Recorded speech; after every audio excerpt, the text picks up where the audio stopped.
Sujana Chandrasekhar and General Surgeon Dr. Marina Kurian. They'll be joined by guest experts to discuss an array of newsworthy medical and health issues. You're invited to ask the doctors anything. The physicians and their guests' views are their own and do not represent any institution. Please contact your doctor for any personal questions. Please hit share and join us live on Facebook, Twitter, and YouTube at She's On Call, hashtag She's On Call. Please welcome our hosts. Hello, I'm Dr. Sujana Chandrasekhar. I'm an ENT surgeon and I practice in New York and New Jersey. Hi, I'm Marina Kurian. I'm a general surgeon and a minimally invasive surgeon that does medical and surgical weight loss here in New York City. Welcome to our show, She's On Call. This is our 7th episode, and Marina, I think it's going pretty well. Lucky 7. This is a big show today because, we're going to be talking about some really important topics. And you guys who watch us weekly, first of all, we thank you for being loyal to us and coming and sharing your Sundays with us. But this week, we normally do like a big synopsis of the topics in the news, but this week we're just going to do one because we really think that getting back to discussing return of our children to schools is so important. So, we started this show because we're always on call. We're on call for our patients and our communities and our families. And this week I had another She's On Call aha moment where a neighbor posted on the local Facebook page about her husband who had a medical issue and was advocating for him. So I think She's On Call applies to many, many of us, whether we're in medicine or not. But let's start talking about the news that Marina alluded to. So something really interesting went around like wildfire in the medical community this weekend.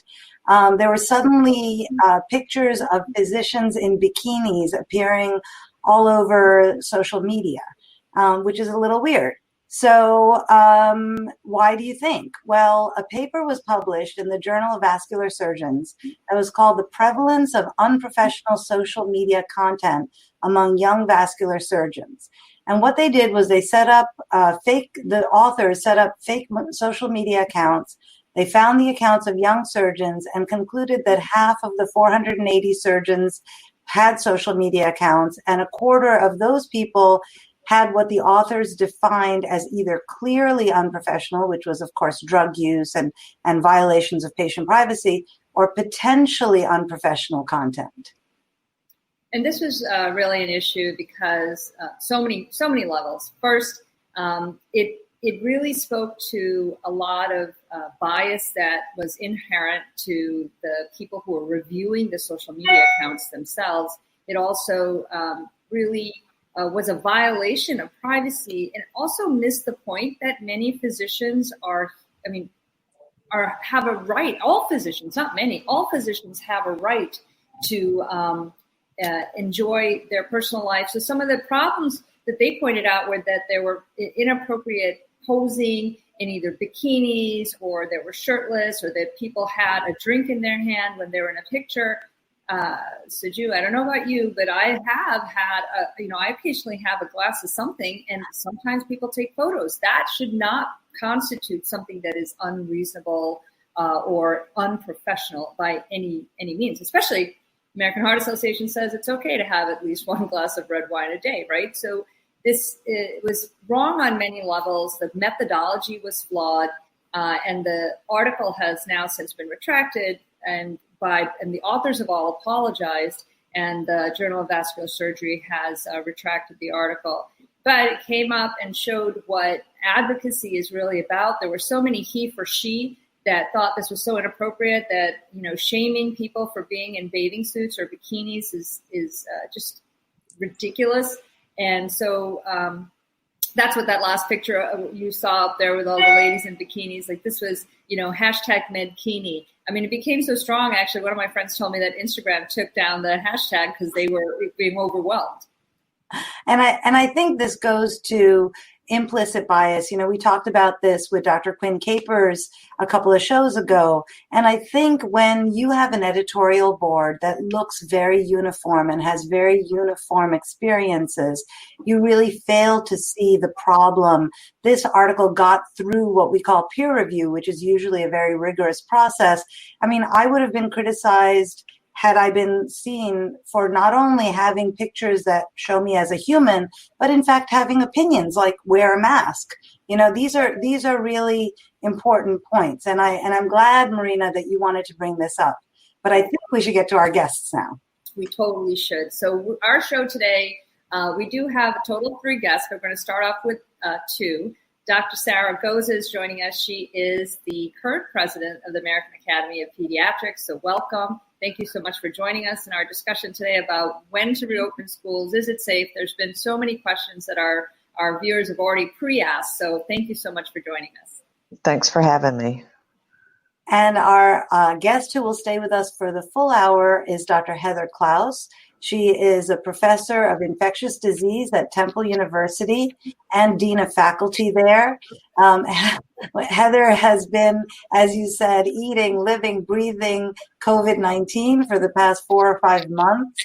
And I think bringing science and bringing thoughtfulness to this discussion is really what this show is about. So welcome aboard, Heather. Thanks for the invitation.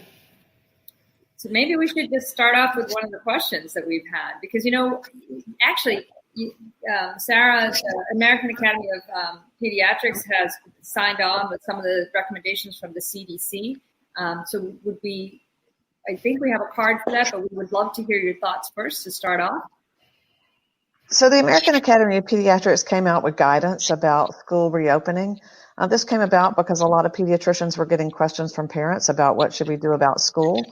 And our basic principle is that children need school, and that we do feel like children need to be in in-person school, but it has to be done safely. It needs to be safe for students. It needs to be safe for teachers and for staff.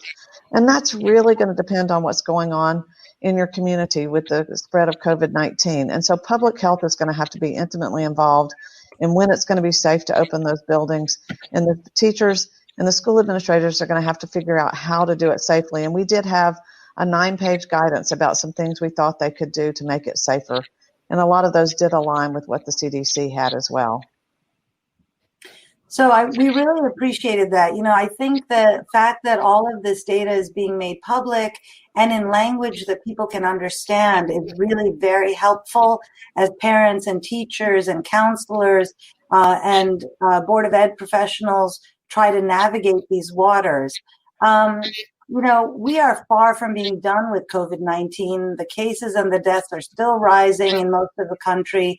Now New York, New Jersey, and Connecticut have banned 31 people from 31 states for coming here without staying quarantined for 2 weeks. And I wonder, we know that testing, tracing, isolation is the way to go to dampen the incidence of this problem in the community. So I wonder, Heather, if you could talk to that as a community issue, and then we can pull it back and say, what should we do in the schools? Sure. I think for the communities, the most important points are the things you mentioned, maintaining social distancing and not gathering in large groups. Also, the wearing of masks is critical, really, regardless of whatever circumstance you're in. And I think that the community's ability to trace and follow up on exposures to COVID-19, I think are really what is allowing and going to facilitate schools opening, because schools are really a microcosm of their communities. And what's going on in the community with regard to the COVID-19 pandemic is going to be going on in the schools. So, there's some really great articles coming out. There was an article written by the former director of the CDC and 2 former education directors talking about these sort of 8 steps to reopening the schools. And it was really very detailed about having, as you see, shielding the most vulnerable students and teachers, reducing the risk, as we talked about, with masking and social distancing, keeping the virus out of the schools so random people can't come visit, Don't mix groups, so don't have kids change student and staff group. Reducing occupancy, maybe teaching outdoors if possible, thorough health and safety protocols, and preparing, unfortunately, for inevitable cases. And I wonder, Dr. Goza, Sally, if you can talk to what the American Academy of Pediatrics in its guidance is telling people about these topics. We actually touch, I think, on all of those 8 points in that, if we're going to have children back in school, we need to be sure they can do the cleaning and the disinfecting as the CDC recommends. We need to have the classes be able to do some physical distancing. And we actually did talk about, think about doing a lot of things outdoors, if at all possible, to try to keep the children from being in school. And also distancing for the teachers, because we know that adults spread it actually more commonly than children do, or at least the younger children. And so having the teachers not go into the break rooms or into the office and congregating, and having them keep their distance as well. And then mask wearing. I saw something on Twitter today that talked about wearing is caring. And I love that about wearing masks, because that's very true, that wearing a mask is caring about other people. And we really need to make sure and do that. And then the mask wearing of the children, really trying to teach these children that they can wear masks too. It's safe to do that, and a lot of children are really good at it. I'm always amazed at the children who come into my office, and I love it. I tell them, you're rocking those masks, because they keep them on sometimes better than their parents do. Yeah, so this is a slide from the CDC. Guys can actually go to the CDC site to see this, because it's a little bit busy, but it kind of tells you what schools in each community should be looking at before they start opening. Many schools are going to actually open like next week, I think, because they have an early August opening. And I know that some of the colleges are going to open as well. But it's important, I think, first of all, I know both my kids' colleges are looking very closely at the CDC recommendations, and also how they're going to make changes at their universities to accommodate students and to do like probably a partial remote versus on-site learning program for all of the kids. So it's so important. Do you see that, Sarah or Heather, there have been so many questions that have been asked, and one is that if someone at the school tests positive, then what will be the protocol? And that's something that, we all are kind of concerned about. We're all in the hospitals, so, or in our offices, so we know what we do to protect ourselves, but it's going to be interesting to see what happens. And now the CDC also dropped the quarantine time to 10 days, but still, if you're going back to school and then you get an exposure, it's going to affect a lot of things. Heather, your microphone is muted. Okay, she's back. Okay. I think the most important thing is to have a plan ahead of time of what you're going to do when there's going to be a case in schools. And I say when, not if, intentionally. I think that the key is going to be removal of the child from the school as soon as possible, and then being able to trace all the contacts that they had greater than 15 minutes within 6 feet of that child for the preceding 2 days before they became symptomatic. And so that's the basis of contact tracing. And then those individuals need to also monitor for symptoms and really take care to not spread any contact any further. What I like that you said that we don't hear very often is that it's if you're with someone for more than 15 minutes. Right. So time, we also had another question about allergen load, how long you're with the virus and how much of the virus you reduce. There's some talk that really determines the severity of the COVID or the corona disease that you're getting, the COVID-19 disease. So that is a really important point. Quarantine first, and then what's the plan for testing? So there's two types of testing. We can talk about PCR testing, antibody testing, and then also just because you're exposed doesn't mean you get tested right away, right? You're supposed to wait a few days, because if you test right away, you might come back as a very, very much false negative. Right. So the two types of testing are PCR testing, which often involves either nasopharyngeal swabbing, nasal swabbing, or throat swab. And this tests for actually active viral RNA in you at the time. And as you pointed out, just because you're exposed doesn't mean that you should run out the next day and get a test. Ideally, you would wait 7 days from exposure because that's the median amount of time that it takes to develop any sort of symptoms or enough particles to even find with those tests. So again, the PCR test is really a snapshot in time. And just because you're negative on one day doesn't mean that you're going to be negative for the next week. So it's really important that you know that a PCR test represents a snapshot in time. The antibody test, on the other hand, is a blood test, and you can do that through a traditional blood draw or a finger stick. And that really represents whether you've been exposed to the virus and whether your body has mounted any sort of immune response to that exposure. It's been shown that the antibodies last approximately 2 to 3 months, and that has implications for vaccines that I'm sure we'll talk about later. So the pictures that we showed while you were talking, Heather, showed how deep that nasopharyngeal swab does go.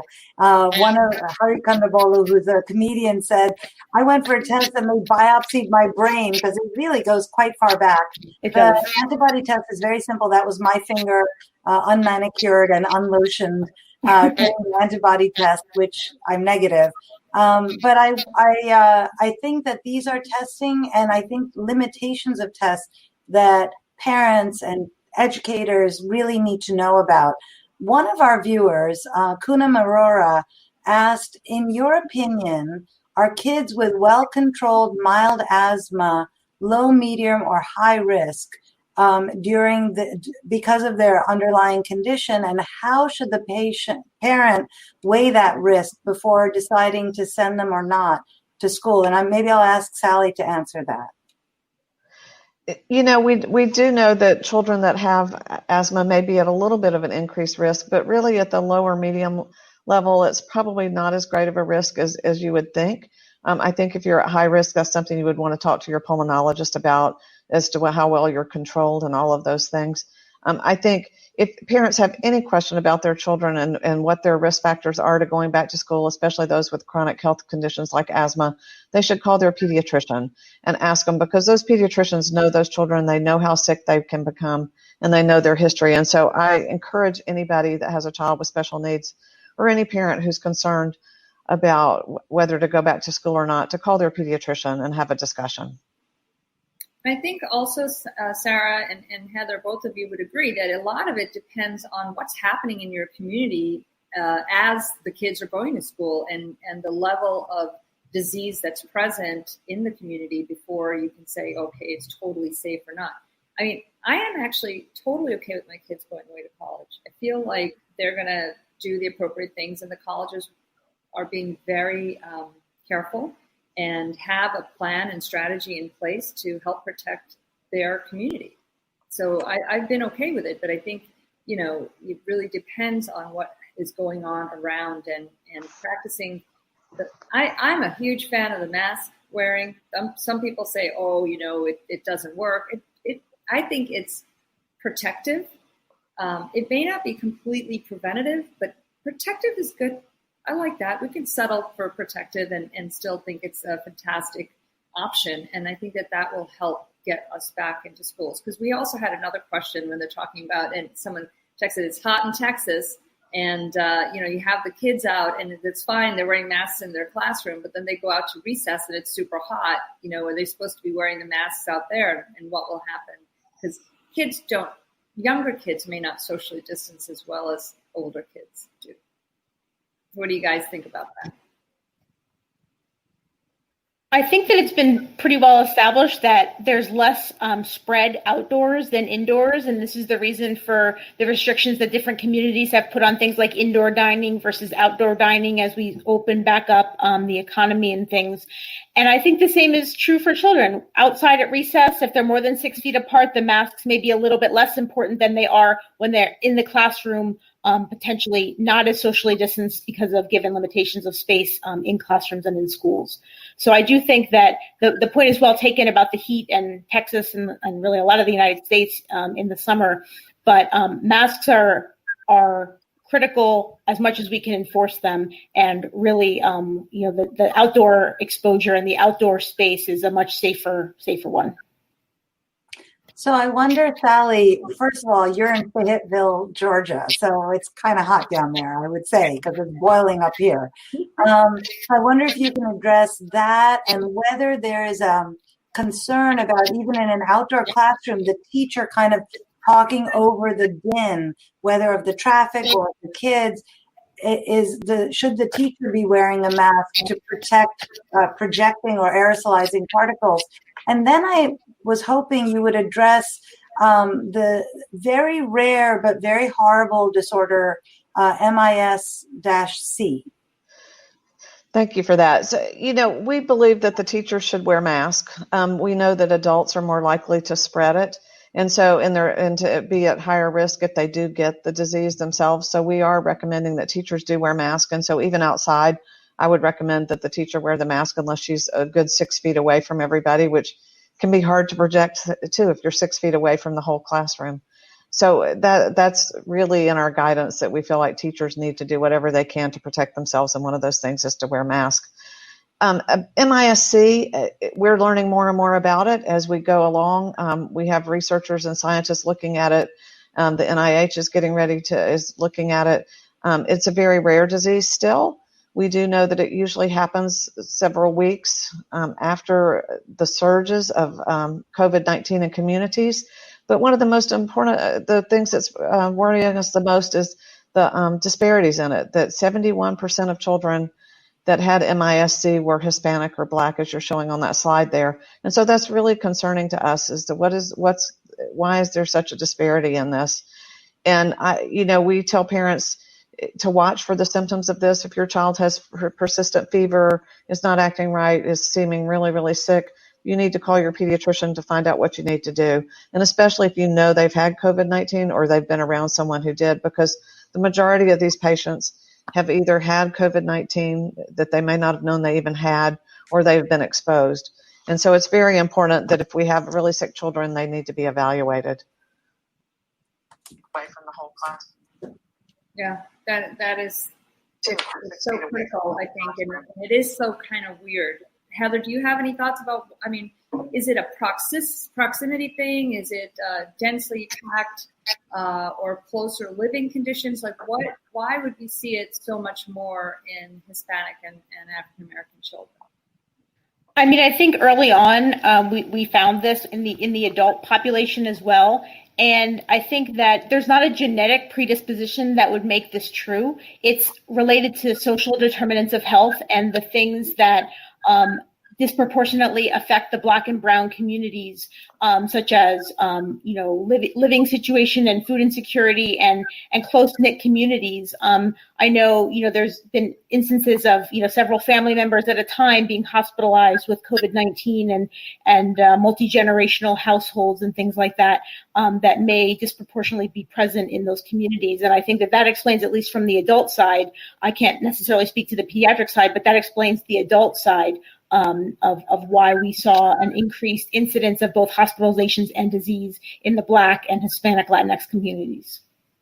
So Nina Maginot, who's one of our viewers, is asking, have those children been immunized? So are we seeing worse disease in children who may not have had their normal immunizations, maybe because everything was delayed because of COVID?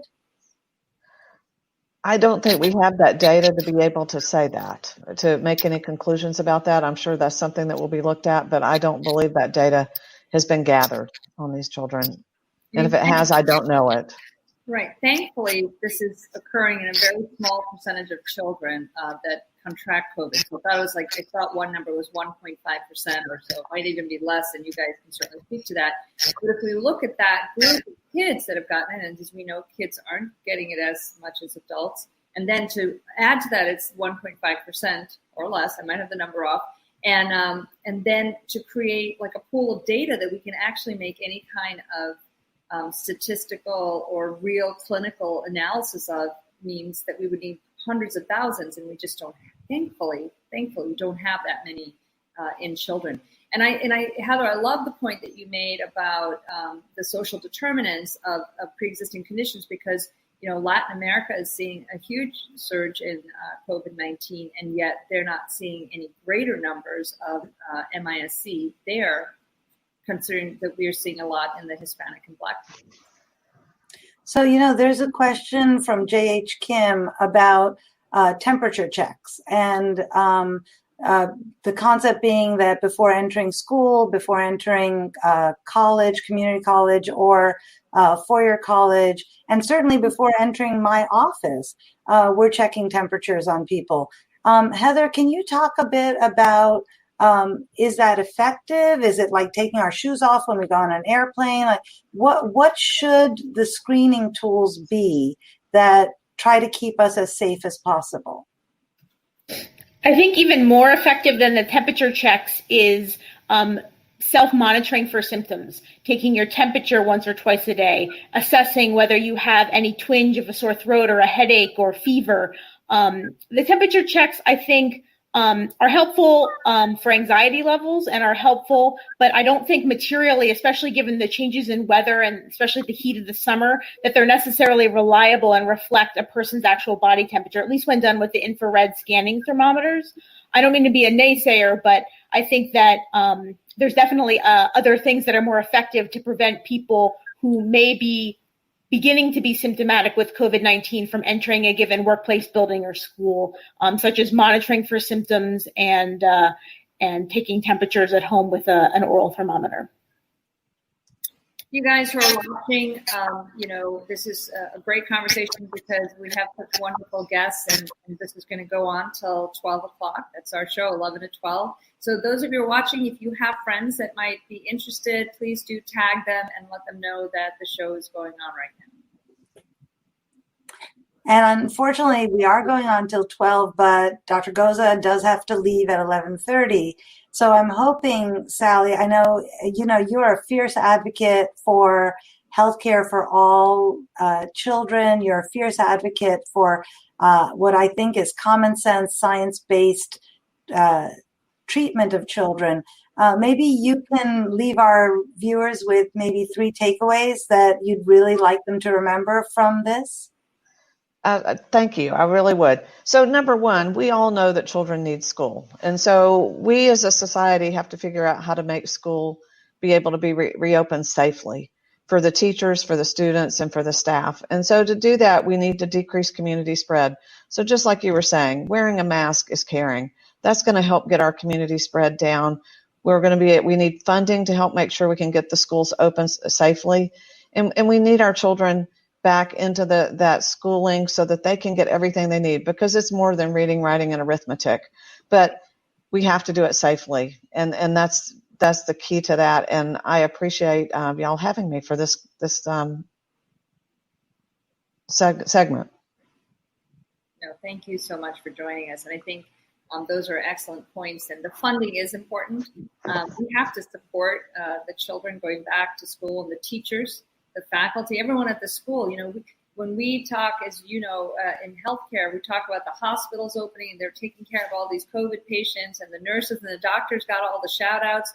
Well, the people who greet the patients at the front door, our unit clerks, the people that clean, the hospital, everybody needs, they're all considered essential workers, but they all need a shout out. And certainly at the schools, it's not just the teachers, it's the staff that are working in the building, and also trying to keep the area very clean for the kids, also very important.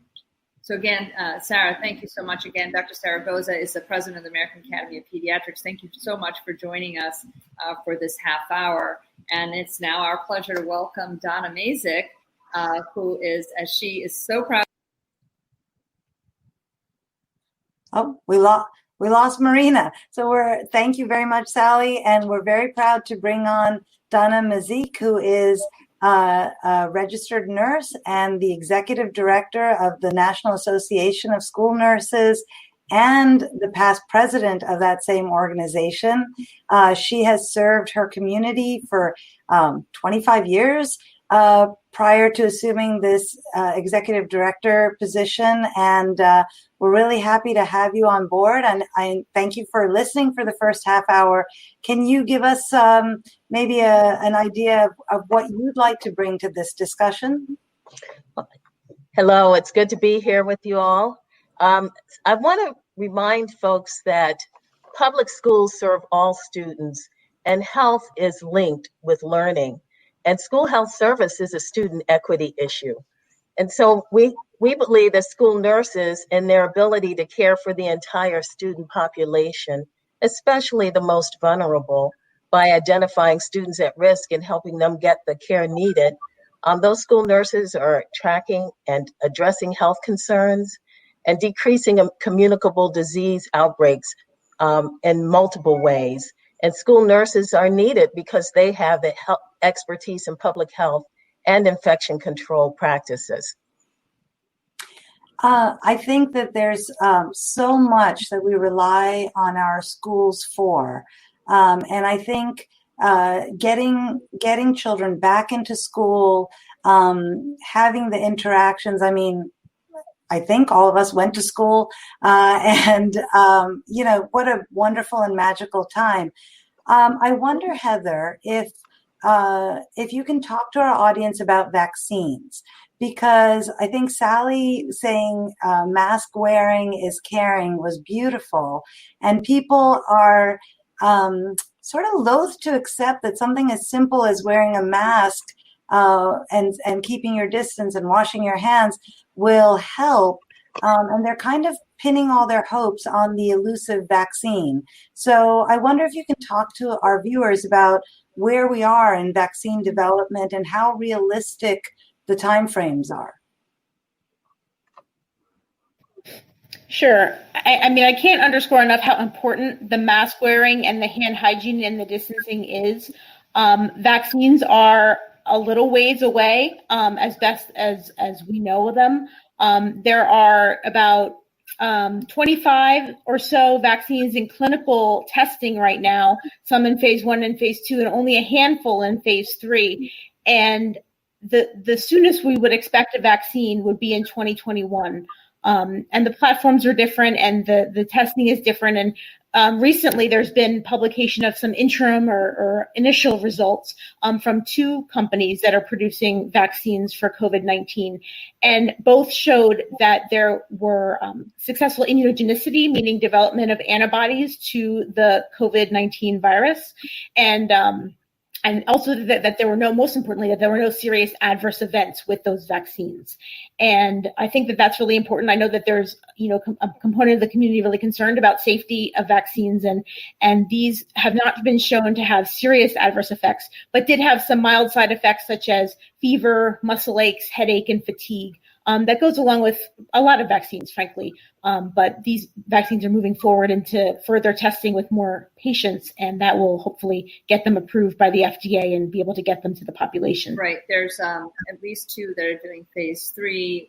A lot of off-site testing or vaccines being given to patients. So not in this country necessarily, although I just read something with the president of the AMA and also Dr. Fauci, where they talked about there is going to be a study here, and there are going to be several thousand Americans that are enrolled in the study. But in the ones that I know, there's at least 2 or 3 different trials going on in Brazil, where there's 15 and 15,000 in each of those trials that are just there. So most of these trials are trying to, for phase 3, ramp up into the 30,000 range of vaccines, and they're also, because of the perceived need and the early phase 1 and phase 2 studies, they're also ramped up their production. So they really expect, several million doses to be available. And some are projecting that it's going to be, like October-ish, but most of them, and most what everybody feels, is that there's going to be enough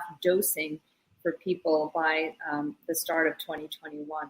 And the other interesting thing, Heather and Donna, if you can discuss, is, when in this article that I read, it was just in JAMA, which is the Journal of the American Medical Association, Dr. Fauci and the president of the AMA were talking about immunity passports.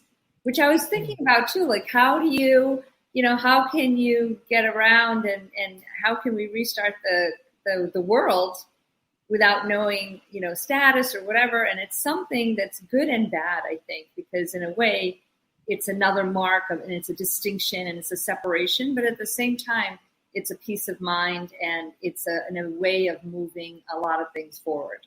What do you guys think? Well, school nurses already in the world of K through 12 schools or pre-K through 12 schools have students tracking their immunizations because there are school required vaccines that children need to be in school.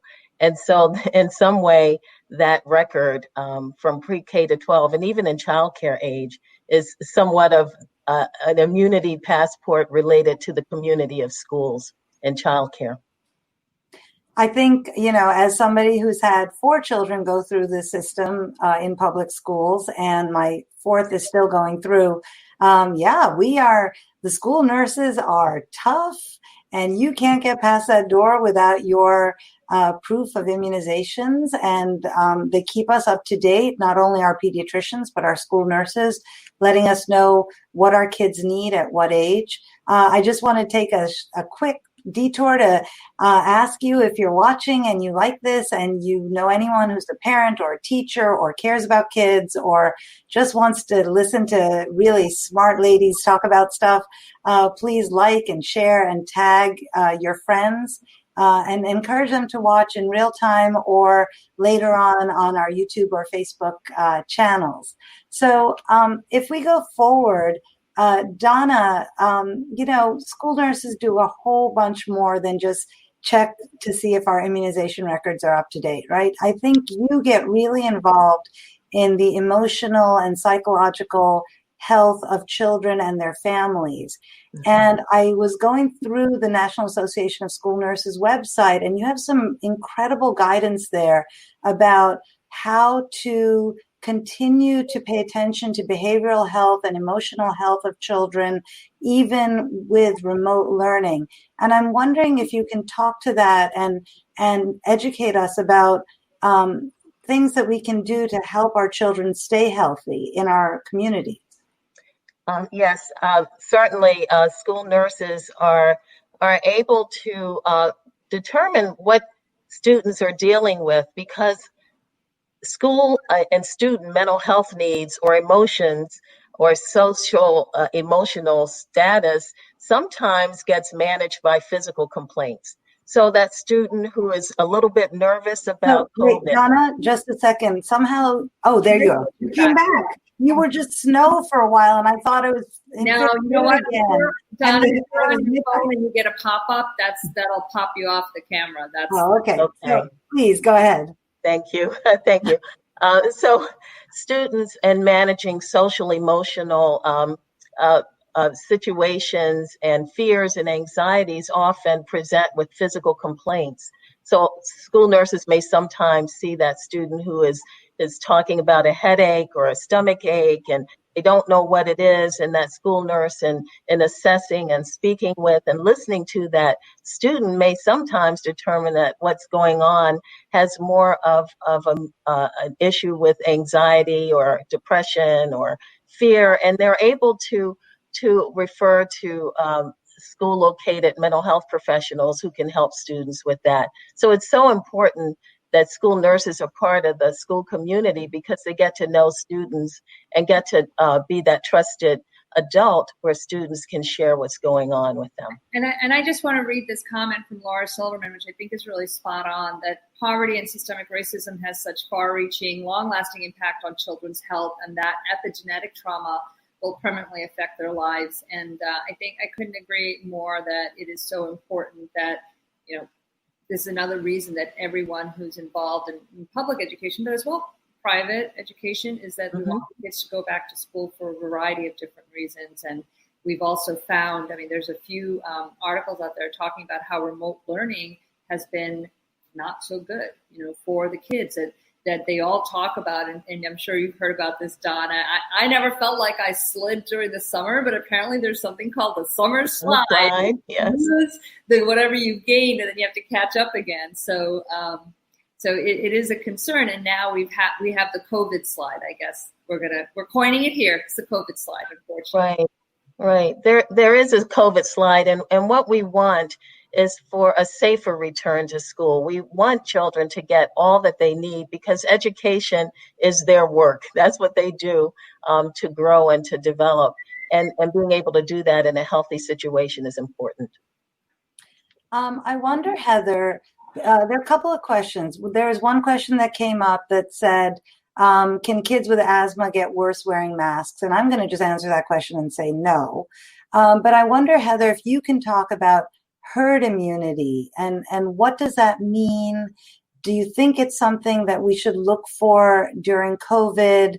Can you talk about Sweden's experience?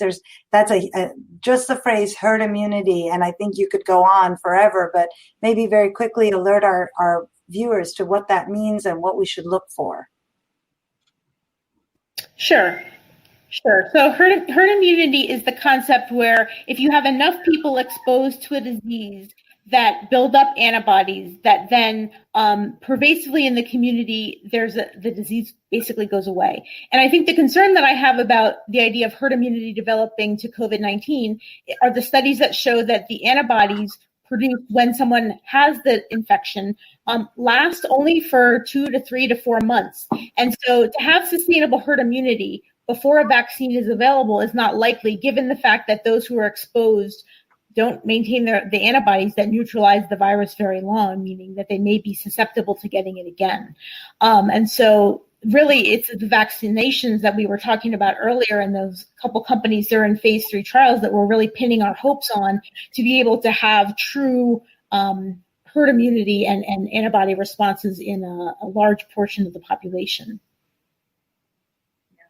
So, we mentioned briefly Sweden. Sweden's been actually, lambasted for their approach. However, there's also some commentary out there that perhaps their approach, may, while they felt some increased deaths, and Anders Tegnell has certainly talked about it, and he's the person who sort of has been guiding the Swedish government on this as an immunologist and epidemiologist there, and his approach. So you guys know, in Sweden, if you were under 16 years of age, you went to school. They kept businesses open at 50%, and they kept their at-risk at home. But they did, despite doing all that, see a little bit of an uptick in their death in their elderly population. So there's a lot of criticism for that. They also saw some diminution in their economy as well.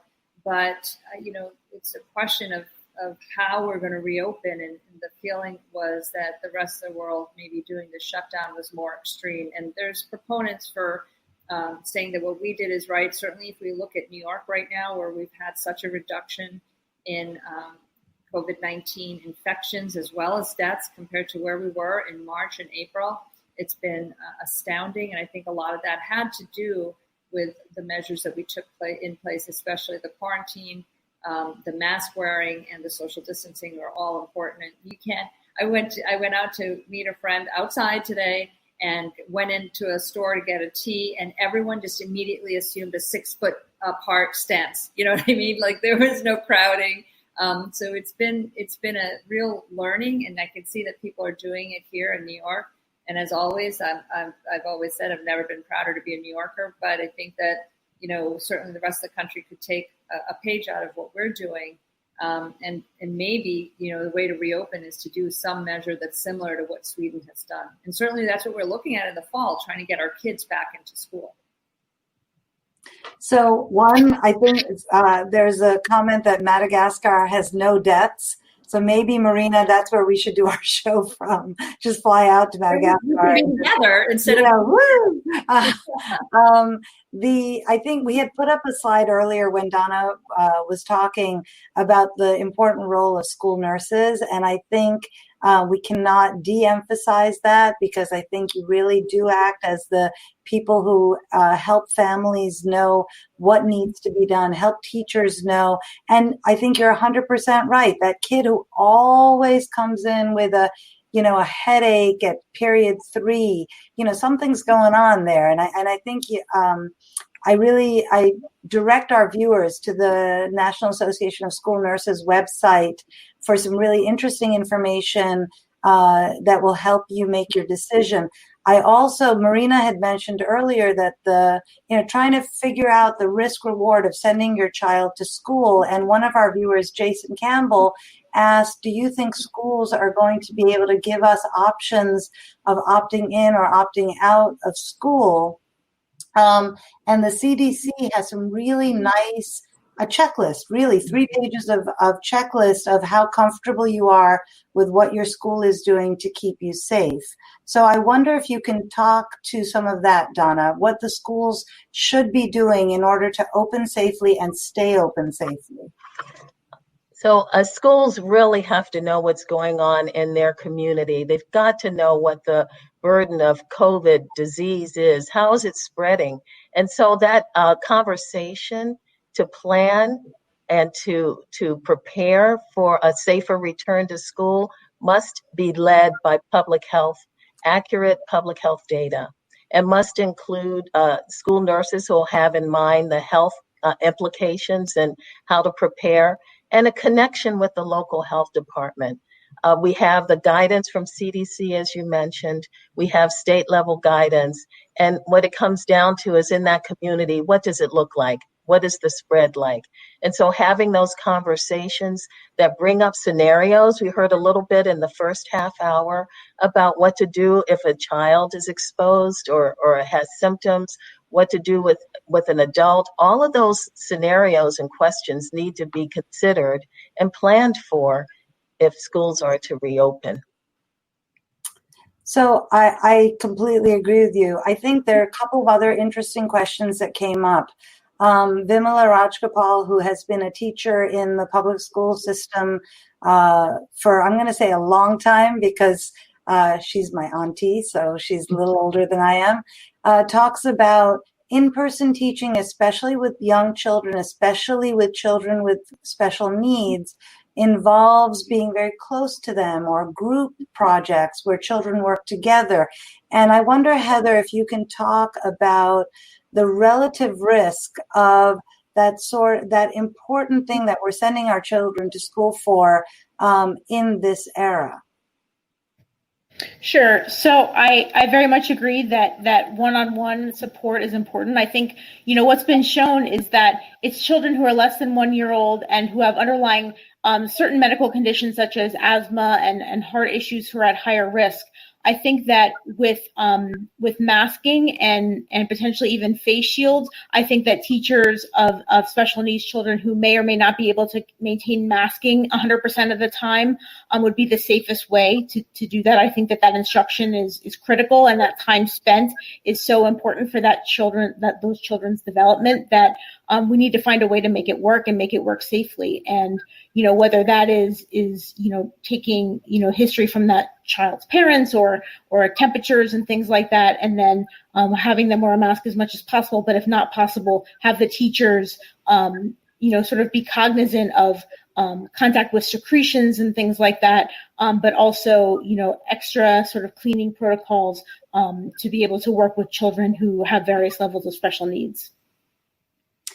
And I think you're right. I don't think if you have asthma, wearing a mask is going to hurt you. Children who are not particularly special needs are often visual learners as opposed to auditory learners. I take care of people with hearing impairment all the time, so I'll tell you, I use this mask like this, and the patient can see my face, and I am able to communicate with people with significant hearing loss. And I'm wondering if this is something, maybe Donna, you can talk about it, to help teachers, to help faculty and staff interact with children who maybe are more visual learners or have other types of learning needs.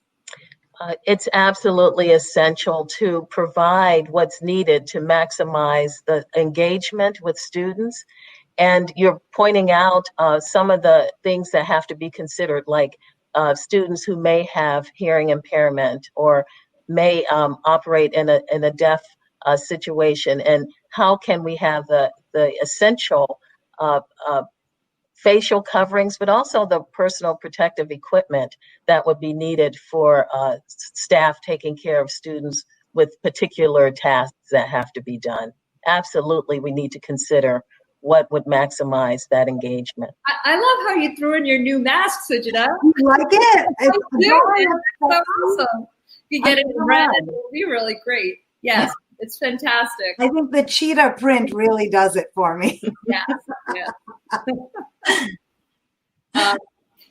So these are great discussions. Someone just asked a question about preschoolers, and in New York State, the recommendation was if the kid was under 2, you did not need to put a mask on.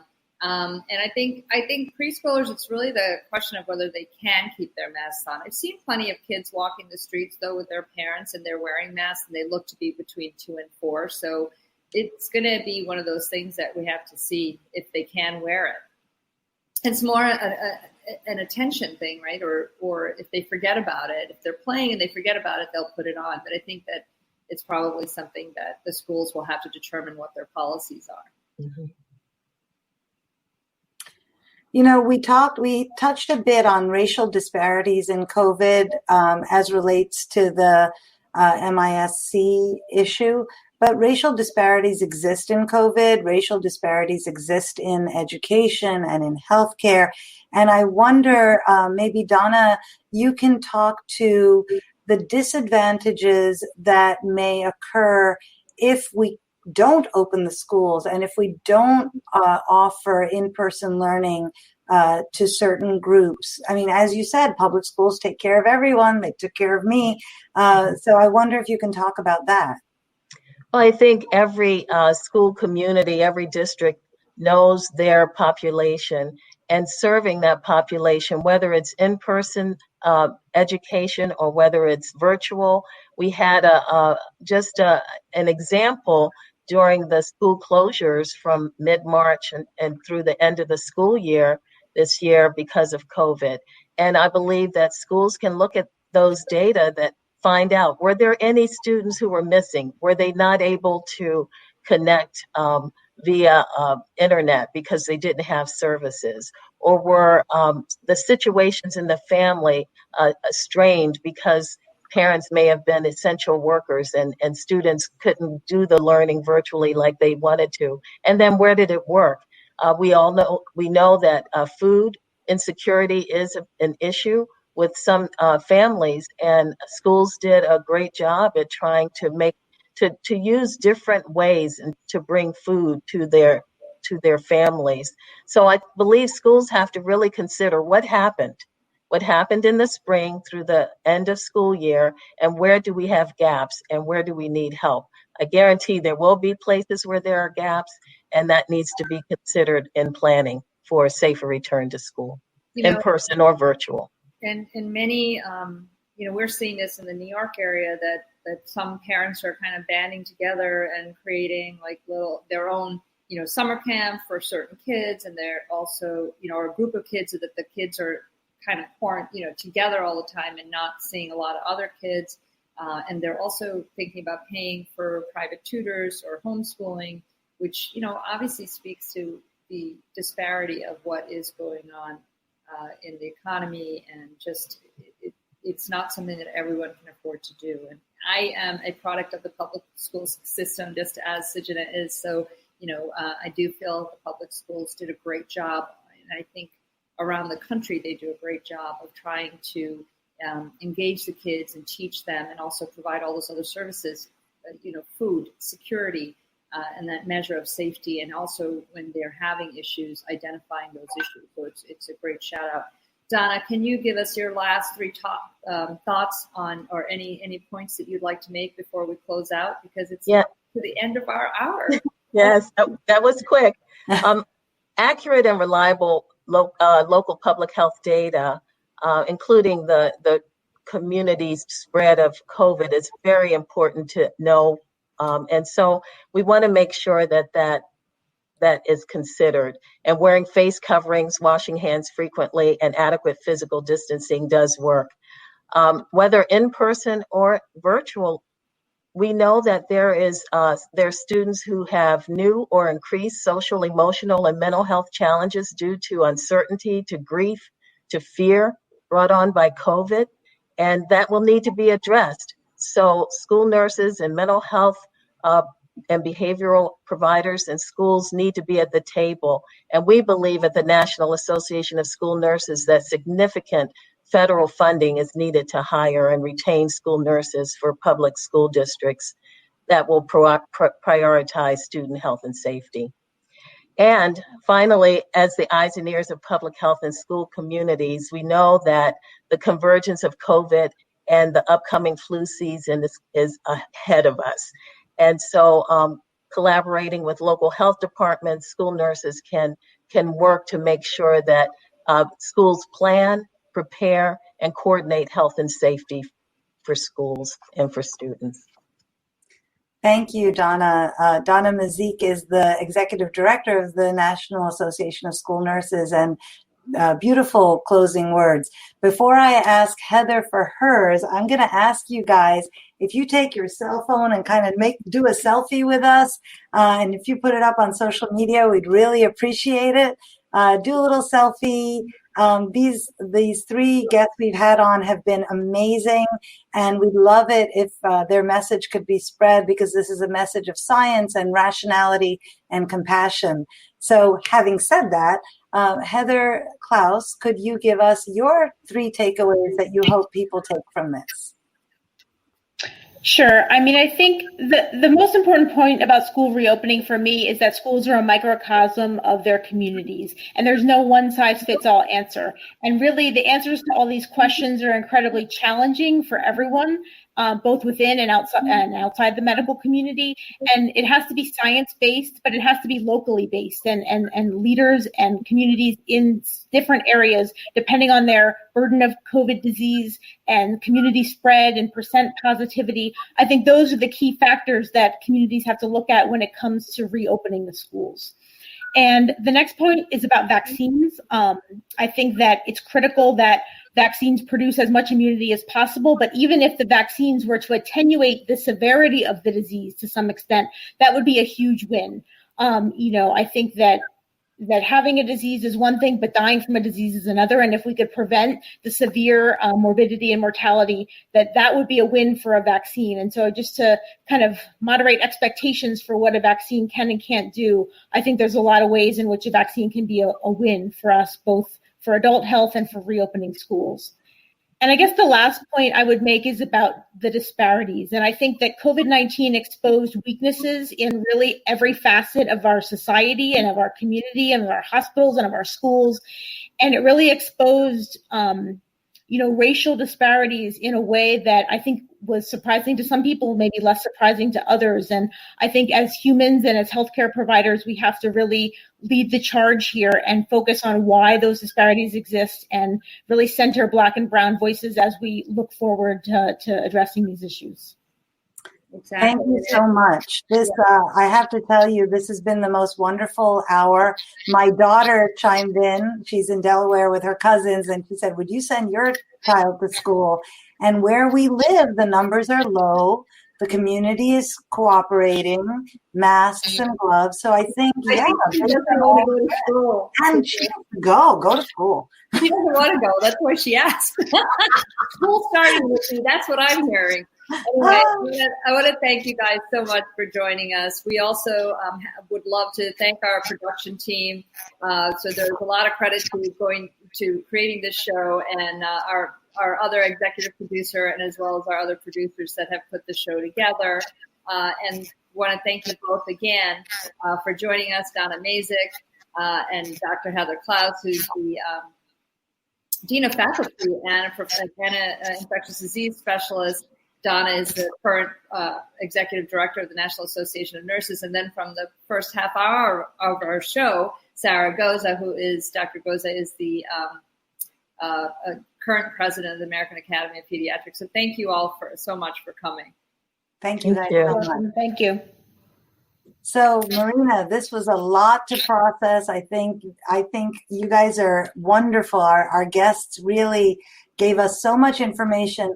We will try to decant some of this over the course of the next week before we see you guys again next Sunday. So Marina, maybe you can talk to us about our guests next Sunday. So we're going to still keep the same format. Maybe we'll do more news in the beginning, but we're also being joined by two great experts. So Dr. Claudette Lejeune is joining us, and she's a orthopedic specialist in joint specialist, so both knee and hip. And also Dr. Benjamin Chang is joining us. He's a plastic surgeon and a hand surgeon. Why, you ask? Why orthopedics? Tell me you guys did not get hurt with all the Zoom and all the office work that you're doing on your computer constantly, or then thinking that you can just go out and run a couple of miles because you needed the exercise. So we're going to talk to them about injuries that you may have sustained. So definitely tune in, but pre-ask the questions if you'd like, and you can do that on our site at She's on Call, either through Facebook or Twitter. You can reach out to us and leave those questions for us, because these are two excellent guests. Thank you so much for tuning in today. Please like and share and tag your friends. They can watch the entire show in retrospect on YouTube and Facebook. Thanks so much, Marina. It's always fun to talk to you. It's always fun to be with you too. Bye, you guys.